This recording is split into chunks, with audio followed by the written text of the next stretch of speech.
મારું નામ પૈયા અબ્દુલ હસન, ગામ વલસરા. અમને તકલીફ છે પાણીની. આજે 2 વર્ષ થઈ ગયા.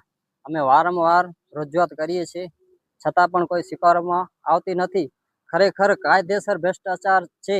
જે અમને આ રજૂઆત આપી હતી કે પાણીનો નિકાલ કરો, જે અમારો રોડ હતો એ પણ સરપંચે દાટી નાખ્યો છે. કાયદેસર એનું જાહેર સબૂત છે, જોવા પણ મળી શકે છે. હજી સુધી 3 થી 4 ફૂટ રોડ ઉપર માટી નાખી છે. મારું નામ પડિયાર અનવર અબ્દુલ છે. હું ગામ વલસરાનો રહેવાસી છું.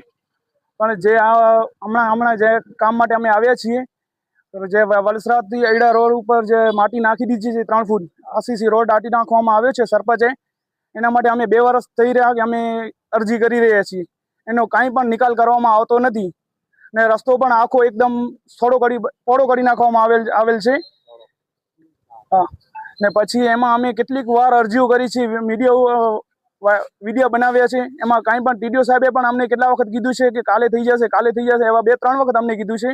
એમાં પણ કાંઈ કામ કરવામાં, એક્શન લેવામાં કાંઈ નથી આવતો. ને આ જે ભાઈઓ છે અબ્દુલભાઈ, હજી જાવેદભાઈ, એના પણ ઘરોમાં પાણી જાય છે. એ છોકરાઓ જે સ્કૂલ લઈ જાય છે એને પણ ખંભા ઉપર લઈને બેસાડીને પછી લઈ જાય છે. જ્યારે સ્કૂલ જવું હોય કે મદરસામાં જવું હોય, એ બધાને વરસાદની સિઝનમાં એને ખંભા ઉપર લઈને પહોંચાડવામાં આવે છે. એવી તકલીફ જાય છે ને ઘરોમાં પણ પાણી હાલે જ આવે છે. એનો કાંઈ સરપંચ રોજ જોવે છે પણ કાંઈ એનો એક્શન લેતા નથી. ને એના ઉપર આરસીસી જે રોડ બનેલો છે એના ઉપર 3 ફૂટ માટી નાખી દેવામાં આવી છે. એના કરતાં અમે એને કીધું કે ભાઈ માટી સાફ કર તું, ને જે ગટર લાઈન નાખવાની છે એ ગટર લાઈન તું નાખ, એમાં પાણીની નિકાલ કર.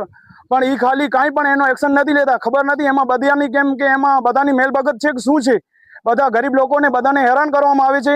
ને એની તો જે બિચારા જે બાજુમાં રહે છે જે રસ્તા ઉપર, એની તો ગંભીર હાલત છે વરસાદમાં. એમાં 2 વર્ષ થવામાં આવ્યા છે, એનું કાંઈ એક્શન લેવામાં નથી આવ્યું. અમે હમણાં થોડાક પહેલા ત્યારે પણ આવ્યા હતા અમે ટીડીઓ સાહેબ પાસે, એ કહે શુક્રવારે થઈ જશે, ગુરુવારના થઈ જશે, એનું કાંઈ લેવામાં નથી. આજે અમે અહીંયા આવ્યા છીએ, એ અમને ટીડીઓ સાહેબે કીધું છે કે 2 દિવસમાં થઈ જશે, ને એમાં પણ કાંઈ 2 દિવસમાં નહીં થાય તો અમે ગાંધીજી માર્ગ ઉપર લઈને અહીંયા ધરણા કરશું. અહીંયા પણ